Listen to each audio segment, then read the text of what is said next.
அதாவது நம்ம வண்டியில போயிட்டு இருக்கப்ப யாராவது குறுக்க ரோடு கிராஸ் பண்றப்ப நம்ம அதுக்கு ஸ்பேஸ் குடுக்காம அப்பதான் கொஞ்சம் வேகமா போவோம்ல. அந்த மாரி இன்னைக்கு திருச்சியில சத்திரம் பஸ் ஸ்டாண்டுன்னு சொல்லுவோம். அங்க மாயாஸ்ன்னு ஒரு ஹோட்டல் இருக்கு. திருச்சியில இருக்க நெறைய பேத்துக்கு அது தெரியும். இப்ப என்னன்னா, அந்த மாயாஸ் ஹோட்டல்லேருந்து ஆப்போசிட்ல நெறைய பேர் பஸ்ஸ விட்டு இறங்கி கிராஸ் பண்றாங்க.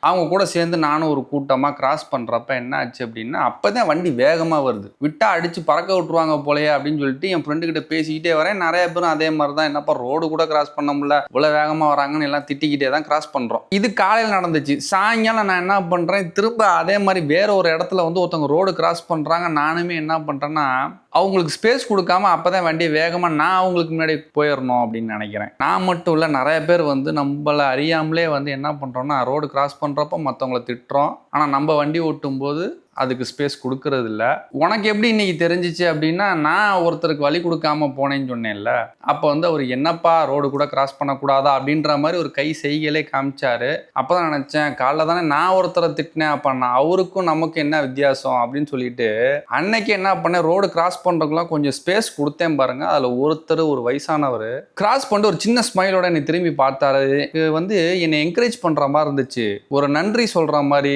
ரொம்ப ஒரு எனக்கு ரொம்ப பிடிச்சிருந்துச்சு. சொன்னா நம்ப மாட்டீங்க. நீங்க யாராவது இது மாதிரி யாராவது ரோடு கிராஸ் பண்றாங்கன்னா கொஞ்சம் ஸ்பேஸ் குடுத்து பாருங்களேன். வெரி குட் ஃபீல் நீங்க வந்து உணர முடியும்.